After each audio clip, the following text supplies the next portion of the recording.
Hey class, how are you all? I hope you are doing absolutely fine. So class, last topics में हम लोगों ने बहुत कुछ कवर कर लिया करंट इलेक्ट्रिसिटी में। आपने करंट डेंसिटी के बारे में पढ़ा, आपने ड्रिप वेलोसिटी के बारे में पढ़ा, आपने करंट के बारे में पढ़ा, बहुत चीज़ें आपने छोटी सी कवर की। आज हम एक नया टॉपिक लेके आए हैं। जिन्होंने ड्रिप वेलोसिटी के बारे में नहीं पढ़ा है, जिन्होंने करंट डेंसिटी के बारे में नहीं पढ़ा है, सबसे पहले वो प्रीवियस वीडियो में जाएंगे, प्रीवियस लिंक में जाएंगे, उसको देखेंगे, उसके बाद इस टॉपिक पे आएंगे, तब उन्हें चीज़ें ज़्यादा समझ में आएंगी। आज का टॉपिक भी बहुत इंपॉर्टेंट है आपके बोर्ड पॉइंट ऑफ व्यू से। जिन बच्चों को कंपटीशन पॉइंट ऑफ व्यू से भी प्रिपरेशन करनी है, उनके लिए ये टॉपिक बहुत इंपॉर्टेंट है। तो आज का टॉपिक हमें क्या है देखना है, हमें नोट डाउन करें आज के टॉपिक का।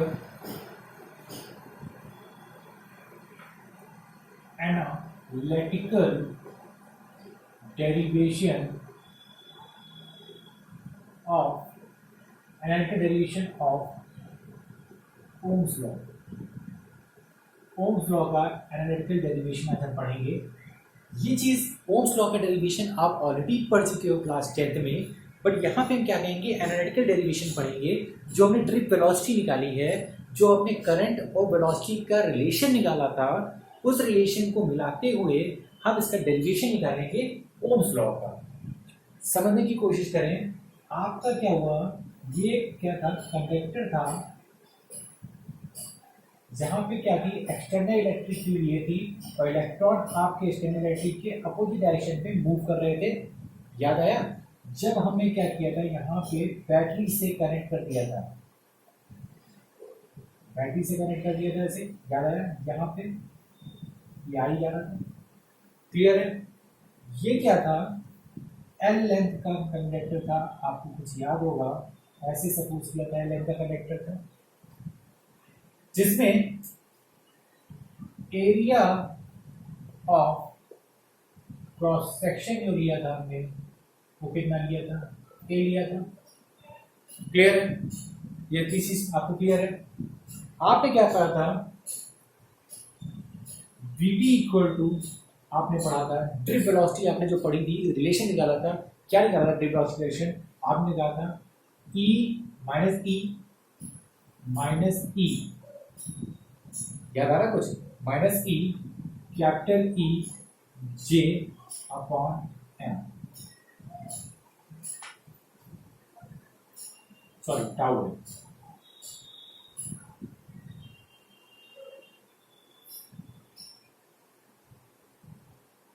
Bye drift velocity, by drift velocity हमने फॉर्मूला पढ़ा था। क्या पढ़ा था हमने, Vd equal to minus E capital E tau upon m, जहां पे टाउ आपका था रिलैक्सेशन टाइम, ई आपका था इलेक्ट्रॉन यानी चार्ज, कैपिटल ई आपका था इलेक्ट्रिक फील्ड, एम क्या था, मास, वीडी क्या था, ड्रिफ्ट वेलोसिटी। ये आपको फॉर्मूला मालूम था, ठीक है। आपने एक चीज और पढ़ी थी, by the relation of current and drift velocity. आपने रिलेशन पढ़ा था, by the relation of current and drift velocity. आपने क्या पढ़ा था, I equal to N E A V D, this equation number 2। I equal to N E A V D और V D equal to minus E E tau upon M, ये आपने पढ़ा हुआ था। क्लियर है, इतनी चीजें क्लियर है आपको, कोई दिक्कत। Now on putting the value of Vd, on putting the value of Vd from equation 1 and equation 2, Vd की वैल्यू यहां से रख के किसने पुट कर देंगे इक्वेशन 2 में।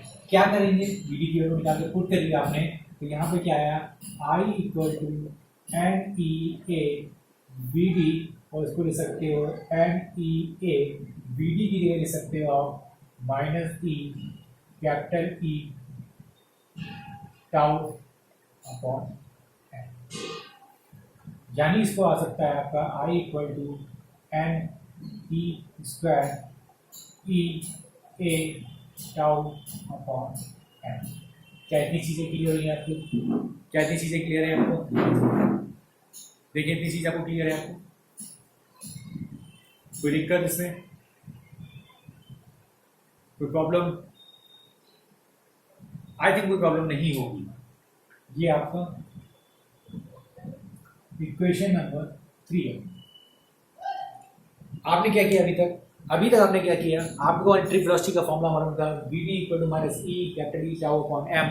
आपको ये भी मालूम था कि relation between current and drift velocity क्या होती है, I equal to N E upon V D. इस फॉर्मूले में वी डी की वैल्यू को पुट किया, हमने सॉल्व किया, N E square E A tau upon M आया। इतनी क्वेश्चन को आपको क्लियर है? नोट है? नोट डाउन करें, चीज़ों को नोट डाउन कर लें, नोट डाउन कर लें इसको। नाउ इतनी सी क्लियर है? क्या इरेज कर दें इसको? इरेज कर दें, इरेज कर दें इसको, हो गई।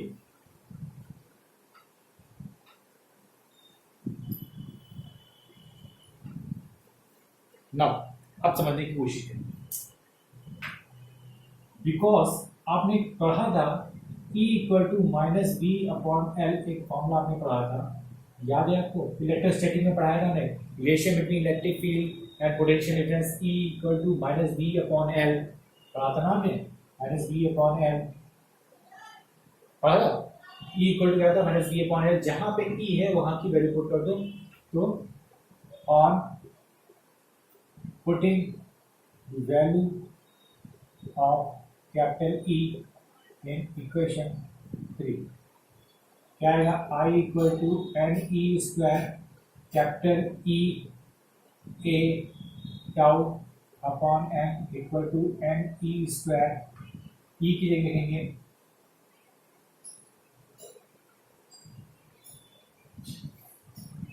माइनस, माइनस क्या होगा यहाँ पे, माइनस बी अपॉन एल और ए टाउ अपॉन एम।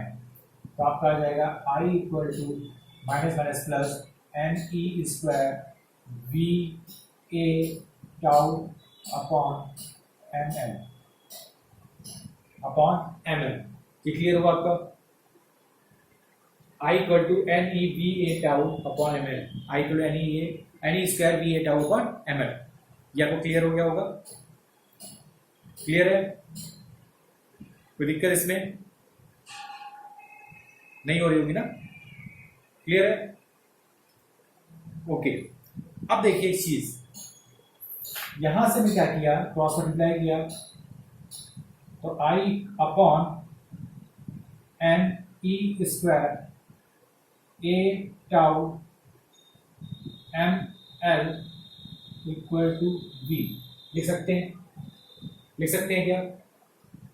लिख सकते हैं, बिल्कुल लिख सकते हैं। और you can say M L upon N E square A tau equal to V upon I, क्या लिख सकते हैं? और ये देखिए, ये सब क्या है? Mass constant, length constant, N constant, E constant, A constant, tau constant. तो ये टोटल की चीज क्या होगी? कांस्टेंट। और v upon I constant, that is क्या होता था? v upon I equal to R, that is your Ohm's law. Clear हुआ? वेरिफिकेशन हुआ ओम्स लॉ का? समझ में आया कुछ? ये क्या है? तो हम इधर देखें, इधर क्या लिख सकते हैं? m मास ऑफ इलेक्ट्रॉन, ये क्या होगा? Constant. n number of electron, ये क्या होंगे? कांस्टेंट।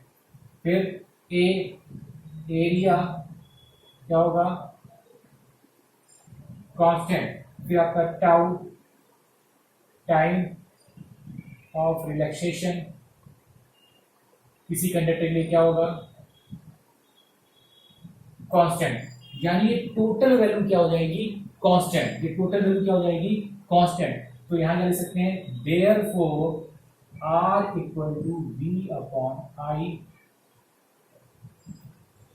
आर इक्वल टू क्या हो जाएगा, M L upon N E square के tau, where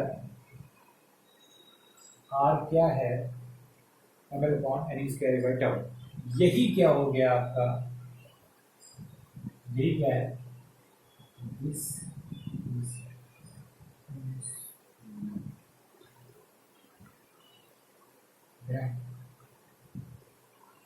this is Ohm's law, this is Ohm's law, यही ओम्स लॉ है।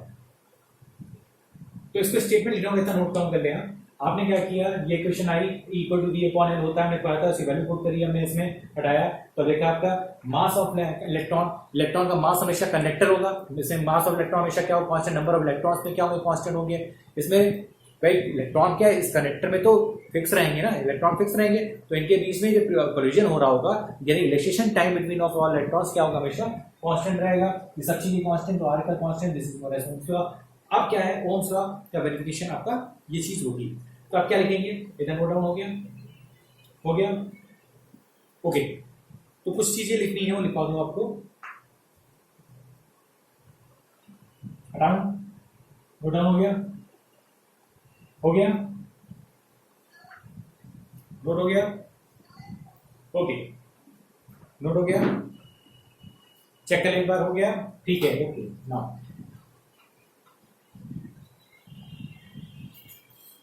अब देखिए, इसके बाद इसको ले सकते हैं, इसको लिखिए current flowing through through through the conductor, current flowing through the conductor is directly proportional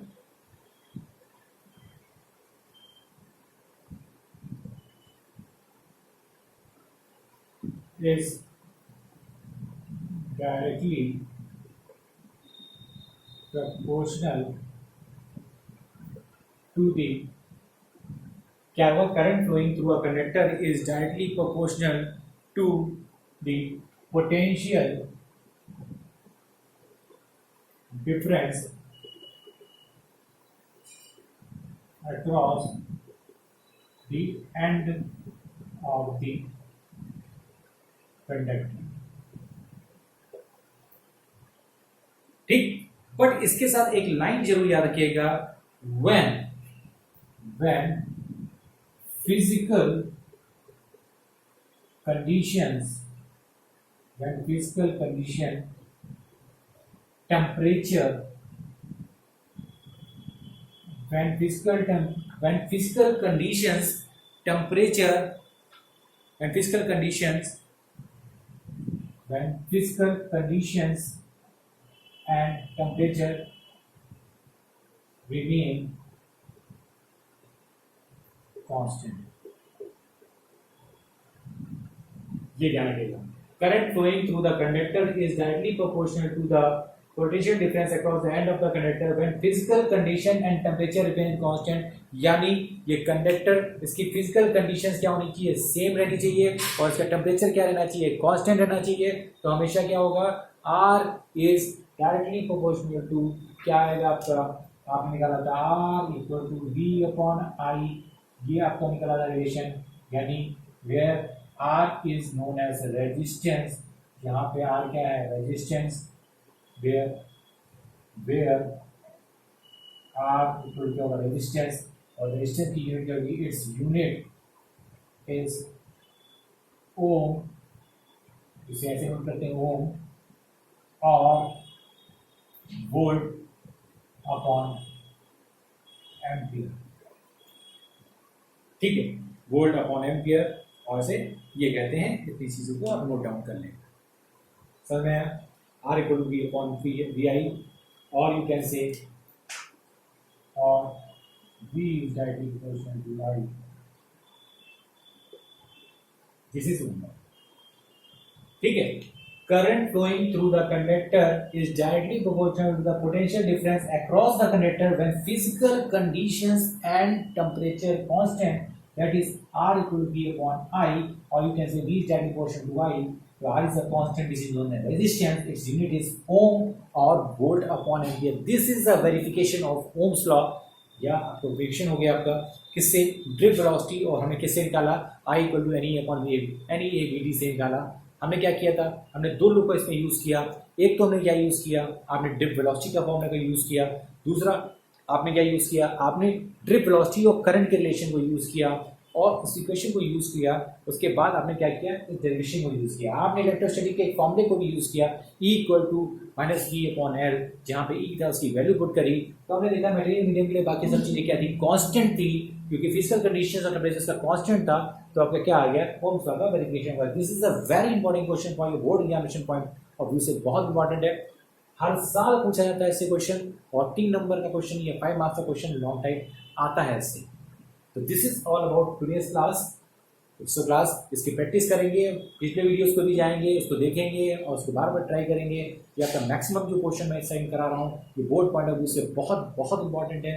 maximum numbers of questions यहाँ से आते हैं आपके, तो आप इसको प्रैक्टिस करेंगे। So thanks class, have a nice day.